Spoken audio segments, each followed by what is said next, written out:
Facing the shadow, it's not to be taken lightly. For in the shadow, there is danger. There is threat. We sense that our stable sense of self might be confronted by something unknown, something unwanted, perhaps.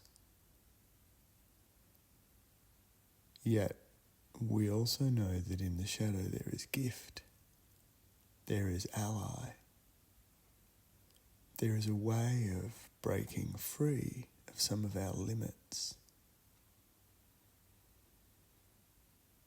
There is a way of becoming more by opening to more of ourselves, even if it is the more of ourselves that's been put aside, held back, held in reserve, suppressed by social expectations, by love sometimes, by our care for others, by our care for ourselves. And yet we know at some point we have to turn, face the shadow, find what it is that's hidden away in those recesses at the back of our mind, beneath the mind, hidden in the body, in the subconscious. What is it that is there that might be able to help us now that we are ready to grow, to become more, to become greater, to become deeper? Now that we are ready to explore power without lust for power over others or over the earth, having realized the limits of those kinds of ambitions, the patriarchal, the colonizing self that we've internalized to some extent, as we've been socialized as modern individuals. No. We face the shadow in order to integrate some of our power with our power to become more spiritually generous, more compassionate, more capable of facing what is to come and what is already here.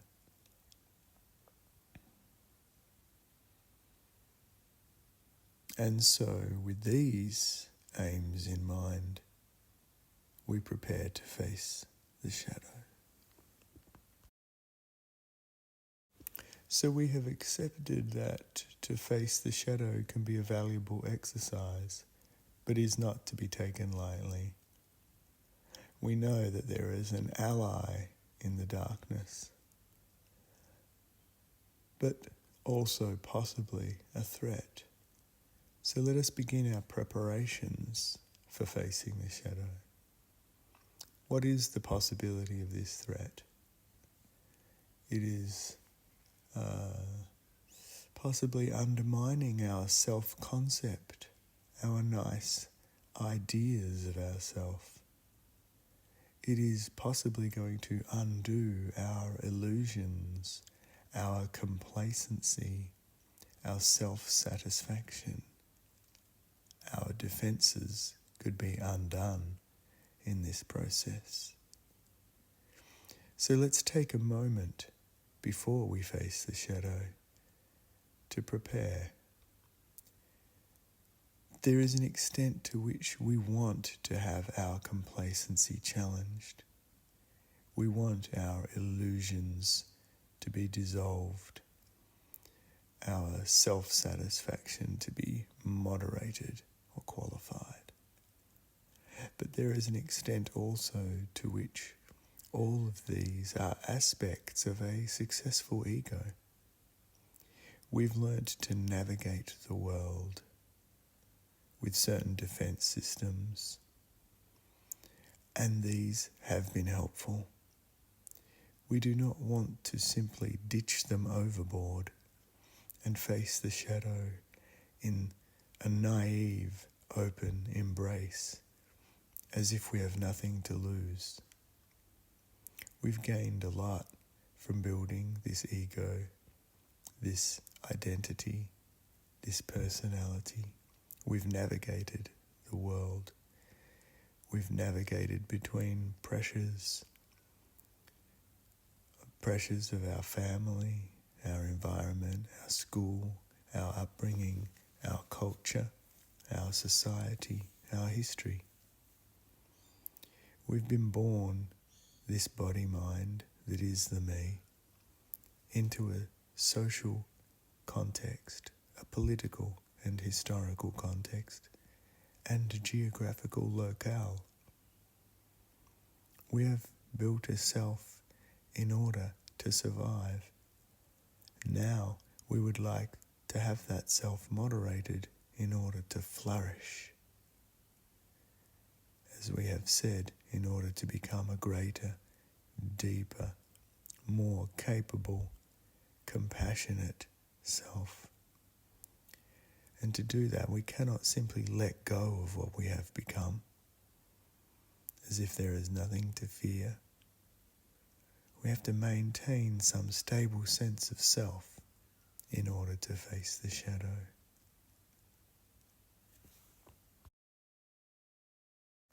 So let us refine now this intent to face the shadow. We want to be open to what it has to teach us, but not in complete surrender. We are thinking here about our autonomic nervous system. We need to face the shadow with a sense of balance, openness, but not to the point where we give away all of our defense mechanisms. But we do need to think about how we dial down those autonomic responses like fight and flight, freeze and fawn. So to work our way backwards, we will not fawn over this opportunity to face the shadow and give ourselves over it to completely. We will approach with an appropriate amount of caution, not completely throwing caution to the wind, not pretending there is no fear in this process, not fawning over the darkness as if we are handing it over control. We are facing it in a moderate way, open, but with stability. We will not freeze in panic. We will not allow ourselves to shut down in fear. We will warm that response. We will initiate courage. We will have faith in our capacity to learn from the shadow. And we will not allow flight to take over. We will not run screaming into the night in fear of what the shadow brings. We will sit and trust. We will be open to what the shadow has to teach. We will not run away. Remembering we are maintaining just enough defense system to not drop our bundle and fall to pieces. But we will not fight. We will not be so triggered or activated by what the shadow brings that we see a need to go into battle with it. No, we will not allow ourselves to fall for fight, flight, freeze or fawn. we will face the shadow with balance and courage, a moderate amount of openness, and without wanting to go to battle. So we have prepared ourselves psychologically to face the shadow. We have dialed each of our autonomic nervous system responses to this sense of threat towards the courageous, receptive mode. We will have faith in our capacities to absorb whatever lesson comes without running, fighting, freezing, or throwing caution to the wind. Now, in preparation for this exercise, for this ritual, for this quest, we must do our ablutions. We must purify ourselves for the moment. We must prepare the space also. So do that if you haven't done that already. Make yourself a space that is free of disturbances. We want as much silence as we can find. We want some darkness preferably, not a fully lit room. We want a space that is accommodating to those intentions we have put forward of courageous receptivity. Perhaps we have an altar. Perhaps we would like to light some incense or a candle. These things are trappings. They can be helpful. They can help to place our psyche into that courageous, receptive mode. They are not necessary if you can place yourself into that psychological state. Regardless, one other aspect of a serious undertaking such as this, facing the shadow, is that we should prepare ourselves with ablutions. In traditional settings, we would have washed our hands and face, something like this. It's my favourite. It's easy to do, and it does help me to prepare. So, have a prepared space ready. Wash your hands and your face. Thank the water devas for their cleansing effects. Do some purification of mind and body so that we may approach this exercise feeling prepared. Now settle into your spot and prepare to make your stand. Open your mind, your body-mind. Turn your psyche to face the shadow with courageous intent and receptivity. There is no more script. There is only being with. We settle into our space that we have made comfortable with a stable sense of self, with our defense mechanisms dialed down to be receptive, yet not ruled out. We will take care of ourselves.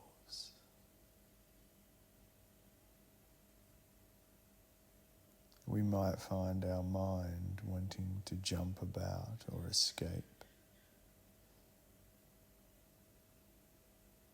find other fascinations.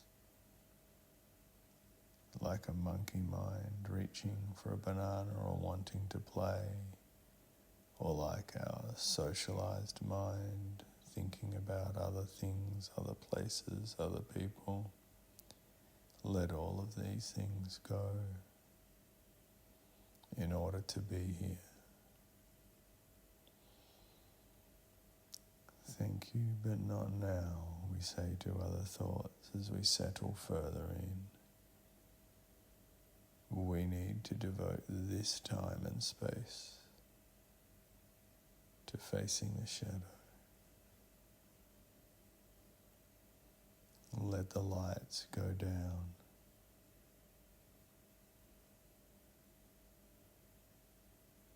We cannot bring a program, a model, an expectation. We must allow the reality of our shadow to approach.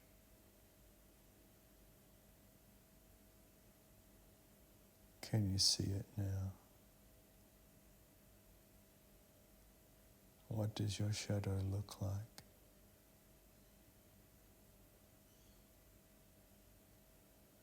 It should be the shape of you, give or take.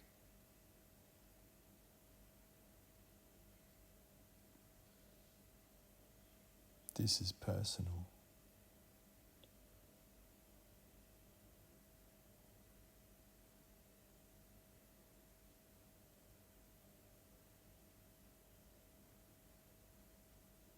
Allow it to approach from in front of you, not creeping up from behind.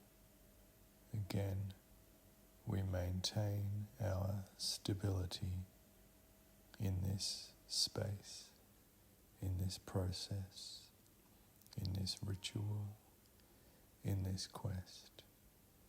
Allow the shadow to approach from in front of you. Take note of your fear, but do not let it rule you. What does the shadow look like?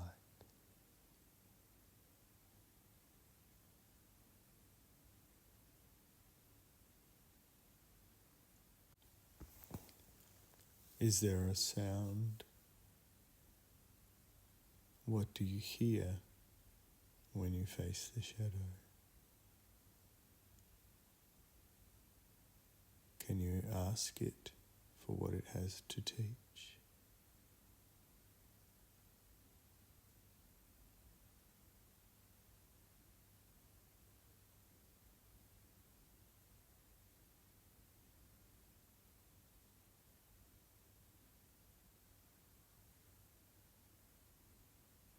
Give yourself as much time as you need to listen to your shadow.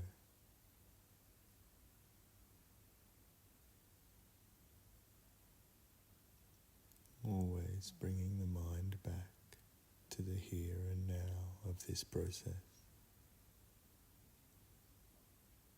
Be here.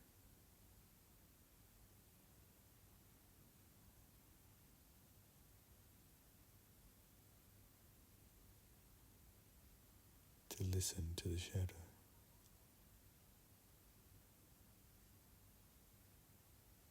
And the wisdom from the depths.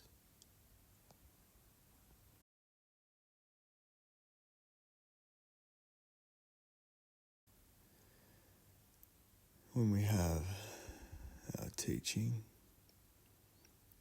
what we have heard or felt in an embodied sense as a truth that is uncomfortable to our normal sense of self, that rocks our stability to some extent, that threatens our self-satisfaction.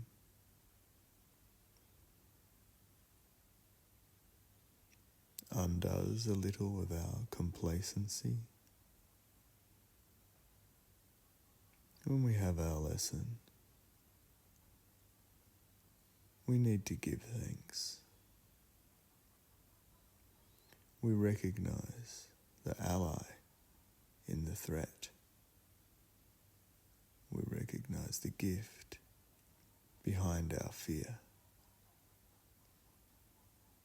And so we must once again turn to face the shadow, this time with gratitude.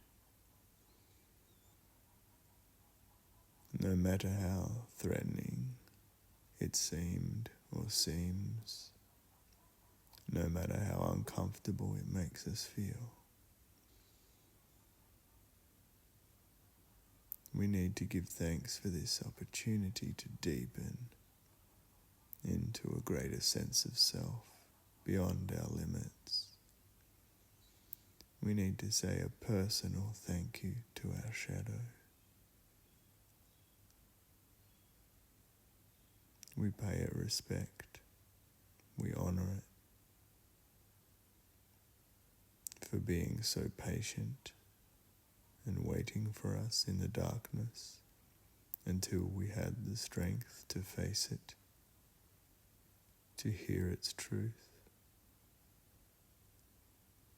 And so in response now we say, thank you, shadow.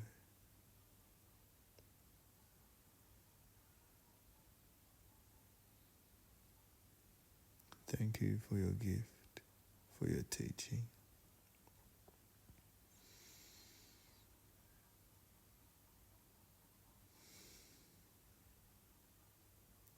And we promise to remember, find a way to keep this lesson in mind. We will take it away and journal about it, write down the teaching or draw.